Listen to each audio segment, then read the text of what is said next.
Jamia Millia Islamia university से अगर आपको एमबीए करना है तो आपको जेएमआई-सीटी का एंट्रेंस एग्जाम देना होता है। ऐसे में हर साल स्टूडेंट कंफ्यूज रहते हैं कि जामिया में एमबीए का एडमिशन प्रोसेस क्या रहता है, इसका एंट्रेंस एग्जाम का सिलेबस किस तरीके से प्रिपरेशन करें, ये बहुत सारे डाउट्स आपके माइंड में आ रहे होंगे। हालांकि ये जो वीडियो आज की सिर्फ और सिर्फ जामिया के एंट्रेंस एग्जाम सिलेबस को लेकर रहने वाली है। मार्किंग स्कीम, पैटर्न, सारी चीजें आज हम इस वीडियो में डिस्कस करेंगे। इससे पहले मैं काफी डिटेल में वीडियो बना चुका हूँ कि जेएमआई का एमबीए का एडमिशन प्रोसेस किस तरीके से होता है, प्लेसमेंट कितनी अच्छी होती है, कौन कौन सी स्पेशलाइजेशन आपको मिलती है, फीस स्ट्रक्चर क्या रहता है, ये सारी डिटेल में इस वीडियो में कवर कर चुका हूं, जिसका लिंक आपको डिस्क्रिप्शन मिल जाएगा। इसको जाकर जरूर गो थ्रू कर लेना। अब आपने ये वीडियो देख ली है या फिर एडमिशंस के लिए अप्लाई कर रहे हैं तो आपको यहाँ पे इनका एंट्रेंस एग्जाम जेएमआई-सीटी देना होता है, जिसके बारे में आज हम स्पेसिफिकली इस वीडियो में बात करेंगे। तो बिना टाइम वेस्ट करे जल्दी स्टार्ट करते हैं हमारा ये वीडियो। देखिए, जेएमआई-सीटी काफी टफ एग्जाम माना जाता है क्योंकि नंबर ऑफ एप्लीकेंट्स बहुत सारे होते हैं यहाँ पे। हाँ, कैट के लेवल में जो एग्जाम अगर आप कंपेयर करोगे तो कैट का एग्जाम काफी हार्ड होता है, बट अगर आपने स्पेसिफिकली जेएमआई के लिए अप्लाई करना है तो इसका जो टारगेट है वो अचीवेबल है अगर आप इसके ऑन टाइम प्रिपरेशन करते हैं या फिर एक अच्छी स्ट्रेटेजी बना के प्रिपरेशन करते हैं। तो सबसे पहले हम इस एग्जाम को समझते हैं, तभी आप इस एग्जाम को अच्छे से क्रैक कर पाएंगे। अब अगर आपको जामिया में एमबीए के लिए अप्लाई करना है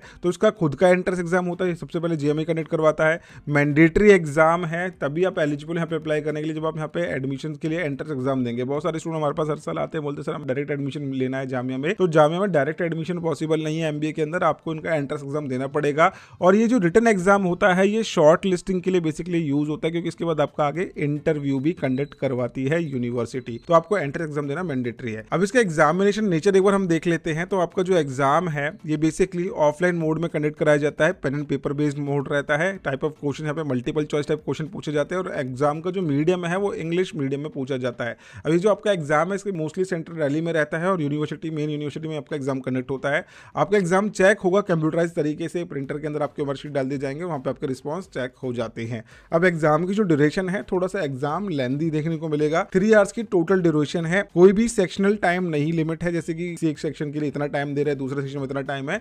ओवरऑल आपका जो टाइम ड्यूरेशन है वो 3 आवर्स का रहने वाला है। Candidate must manage time across all section independently. आपको इसके लिए प्रॉपर्ली अपनी प्रिपरेशन करनी पड़ेगी और स्ट्रेटेजी बनानी पड़ेगी किस सेक्शन को आप कितना टाइम देना चाहते हैं। बाकी अगर आप रैंडमली सीक्वेंस में क्वेश्चंस को अटेम्प्ट कर रहे हो तो 3 आवर्स आपके लिए मोर देन इनफ है, बट आपको यहाँ पे जो टॉपिक्स दिए गए हैं, जो भी हम सिलेबस डिस्कस करेंगे, काफी तो वास्ट देखने को मिल जाते हैं। टाइम मैनेजमेंट बहुत ज्यादा इंपॉर्टेंट पार्ट है इस एग्जाम का, क्योंकि ये जो एग्जाम है, पहली बात तो थोड़ा सा आपको अपने आप को प्रिपेयर करना पड़ेगा। जब आप घर पे भी प्रिपरेशन कर रहे हो तो मोस्टली 1 घंटा आप पढ़ते होंगे, 2 घंटा पढ़ते होंगे, लेकिन 3 आवर्स टेस्ट देना कहीं ना कहीं एक टफ टास्क है स्टूडेंट के लिए। तो उसके लिए आपको मेंटली प्रिपेयर तो होना ही पड़ेगा, सबसे पहले जो इंपॉर्टेंट चीज है।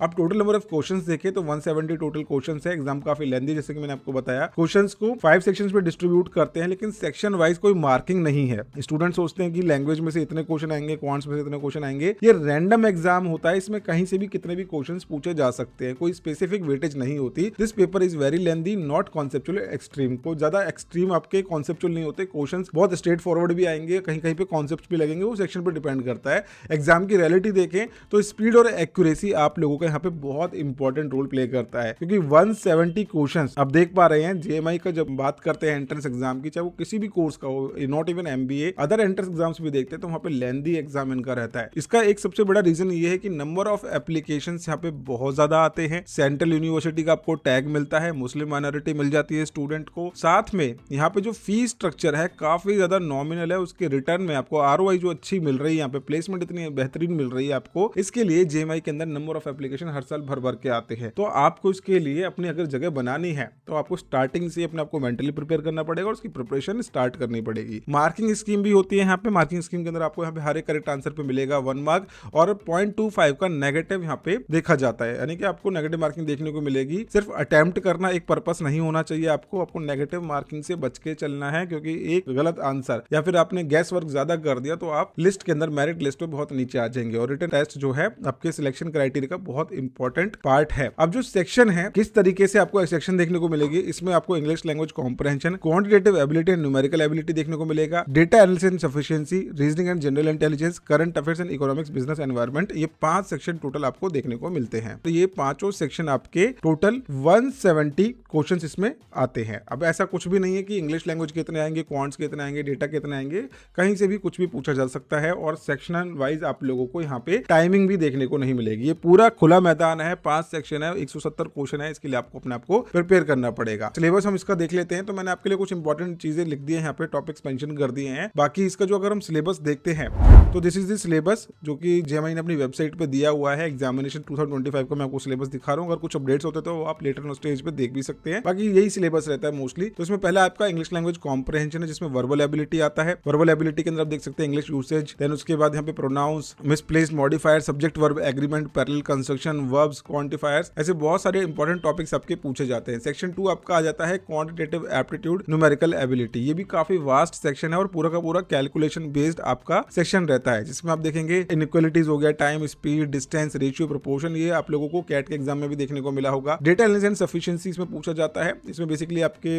पाई चार्ट, ग्राफ, बार, टेबल, ये सब क्वेश्चन पूछे जाते हैं। डीआई का ये पार्ट होता है। Then reasoning and general intelligence आपसे पूछा जाता है। फोर्थ सेक्शन आपका देख सकते हैं आप। एंड फिफ्थ सेक्शन है आपका general knowledge and current affairs. इस पे आपको ज्यादा जोर नहीं देना है। अगर आप बिल्कुल लेटर स्टेज पे प्रिपरेशन कर रहे हैं, अपनी ध्यान से बात समझे इस चीज को, कि अगर आप बहुत देर बाद प्रिपरेशन कर रहे हैं, अपनी एग्जाम में आपका 1 महीना रह गया, 1 मंथ रह गया है, तो इस पे ज्यादा जोर आपको नहीं देना है, क्योंकि ये बहुत ज्यादा वास्ट और अनप्रेडिक्टेबल सेक्शन होता है। अब इसमें जितना बढ़ोगे उतना ही आपको कम लगेगा। ऊपर के सेक्शन ऐसे हैं कि कुछ फिक्स टॉपिक्स है, फिक्स टाइप ऑफ क्वेश्चंस हैं, आप इसको इजीली कवर कर सकते हो और आपको एग्जाम के अंदर कॉन्फिडेंस भी आएगा। लेकिन जीके को लास्ट टाइम के लिए ही थोड़ा बहुत आपको रखना चाहिए, मेरा ऐसा कहना है। इकोनॉमिक्स एंड बिजनेस रिलेटेड आप लोगों को क्वेश्चन आंसर्स देखने को मिल जाएंगे। तो ये 5 सेक्शन है जिसमें आपका जेएमआई का एमबीए एंट्रेंस एग्जाम पूछा जाता है। अगर आप इसके एंट्रेंस एग्जाम की प्रिपरेशन में हमारे साथ जुड़ना चाहते हैं तो हमारा ऑनगोइंग लाइव बैच है, जिसमें आप एमबीए सीईटी की प्रिपरेशन कर सकते हैं। ये हमारा लाइव बैच रहता है, जिसमें हम डेली लाइव क्लासेस के थ्रू स्टूडेंट्स को प्रिपरेशन कराते हैं। यहाँ पे आप अपना कूपन अप्लाई करके आपको एक स्पेशल डिस्काउंट भी मिल जाता है। इन केस अगर आप इसका रिकॉर्डेड बैच चाहते हैं तो रिकॉर्डेड बैच भी आपके लिए अवेलेबल है। एमबीए के लिए हमने एक स्पेसिफिक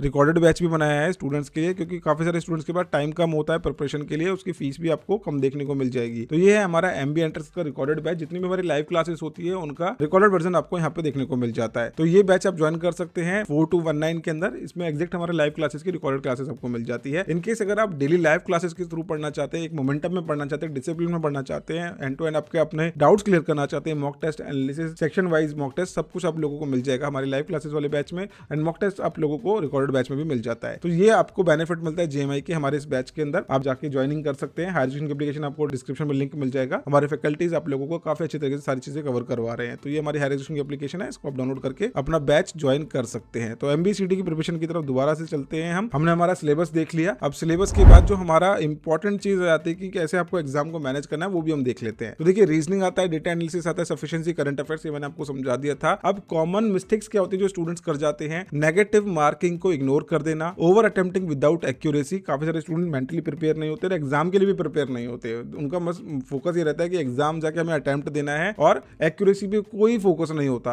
अगर आपने अपने एग्जाम के अंदर अटेम्प्टिंग से ज्यादा इंपॉर्टेंस दी एक्यूरेसी को, डेफिनेटली आपका स्कोर काफी बेहतर आ सकता है। इवन आपने अपनी प्रिपरेशन इतने अच्छे लेवल पे भी ना रखी हो, क्योंकि जो हमारे स्टूडेंट हैं जो ओवर अटेम्प्टिंग करते हैं और गैस और ज्यादा करके आते हैं, उनकी नेगेटिव मार्किंग ज्यादा होती है और वो मेरिट में नीचे आ जाते हैं। अगेन जब उनका इंटरव्यू भी होता है वहां पे भी वो अच्छा नहीं कर पाते, क्योंकि अंडर कॉन्फिडेंट रहते हैं। अगर आपने स्टार्टिंग से एक्यूरेसी के साथ अपनी स्टडी कर रहे हो तो आपको बहुत अच्छे रिजल्ट मिल सकते हैं। स्किपिंग डेटा एनालिसिस कंप्लीटली, बहुत सारे स्टूडेंट डीआई को छोड़ देते हैं, सिर्फ और सिर्फ क्वांट्स पे फोकस करके चले जाते हैं, जबकि डीआई एक डेटा एनालिसिस एक काफी अच्छा स्कोरिंग सेक्शन होने वाला है। Under estimating GK and business awareness. देखो, जीके अंडर एस्टिमेट आप बिल्कुल भी मत करना। बिजनेस अवेयरनेस बहुत ही स्टैटिक टाइप के क्वेश्चन आंसर्स आते हैं आपके, लेकिन मैंने तब बोला है जब आप कम टाइम में अपनी प्रिपरेशन कर रहे हो तो उस टाइम पे आप जीके को कम प्रेफरेंस दे सकते हैं। ऐसा नहीं कि आपको बिल्कुल ही उसको अवॉइड कर देना है। ये एक ऐसा सेक्शन है जो बहुत बड़ा डिफरेंस आने वाले टाइम में आपको देखने को मिलेगा कि ये सेक्शन बनाता है, क्योंकि बहुत सारे स्टूडेंट जीके को इग्नोर करके चलते हैं। अगर आपने इस पे अपना होल्ड रखा है, स्टार्टिंग से आपने दिन का 1 घंटा भी दे दिया, न्यूज सुन रहे हो आप, आपकी वोकैबुलरी भी इंप्रूव हो रही है, स्टैटिक जीके पढ़ रहे हो अपना, तो डेफिनेटली आपको काफी हेल्प मिल सकती है। स्टैटिक जीके के अलावा आपका जो करंट अफेयर्स है, करंट अफेयर्स के लिए आपको डेली न्यूज गो थ्रू करनी है, प्रीवियस 6 मंथ्स के आपको देखने को मिल जाता है जीके। ये आपका पार्ट काफी क्रूशियल है आपके स्कोरिंग के अंदर। एंटर द एग्जाम विदाउट आप प्लान अटेम्प्ट स्ट्रेटेजी। स्ट्रेटेजी बहुत ज्यादा इंपॉर्टेंट है, तो ये स्ट्रेटेजी मैं आप लोगों के लिए नेक्स्ट वीडियो में लेके आ रहा हूं। और इस स्ट्रेटेजी के अंदर मैं आपको ये भी बताऊंगा कि कौन से सेक्शन को आपको पहले अटेम्प्ट करना है, कौन सा सेक्शन बाद में अटेम्प्ट करना है, कौन से इंपॉर्टेंट टॉपिक्स होते हैं, क्या स्टूडेंट मिस्टेक करते हैं प्रिपरेशन के दौरान। ये सारी चीजें हम अपने नेक्स्ट वीडियो के अंदर कवर करेंगे। ये था जेएमआई एमबीए सीईटी का syllabus, examination pattern, marking scheme और स्ट्रेटेजी हम डिस्कस करेंगे नेक्स्ट वीडियो के अंदर, जिसमें आप लोग बस हमारे साथ बने रहिए, क्योंकि आने वाले टाइम में आप लोगों को बहुत सारी इन्फॉर्मेटिव वीडियोस मिलती रहेगी। जेएमआई के फॉर्म भी बहुत जल्दी आने वाले हैं। हो सकता है इस वीडियो को आप बाद में देख रहे हो, इस दौरान देख रहे हो, जब ऑलरेडी फॉर्म आ चुके हो, तो आप अपनी करंट सिचुएशन के अकॉर्डिंग कमेंट सेक्शन के अंदर अपने डाउट्स पूछ सकते हैं। अगर आप इसके एंट्रेंस एग्जाम की प्रिपरेशन करना चाहते हैं विदाउट बैच, तो आप हमारे बुक्स भी परचेज कर सकते हैं। हमारी एप्लीकेशन पे आपको उसकी बुक्स भी मिल जाएंगी। आई होप मैंने बहुत सारी चीजें इस वीडियो के अंदर कवर कर लिया। वीडियो आपको इन्फॉर्मेटिव लगेगी, वीडियो इन्फॉर्मेटिव लगे तो लाइक जरूर करना। तो मिलते हैं नेक्स्ट वीडियो में इसी तरीके के एजुकेशन कंटेंट के के साथ। Bye bye, take care, thank you so much.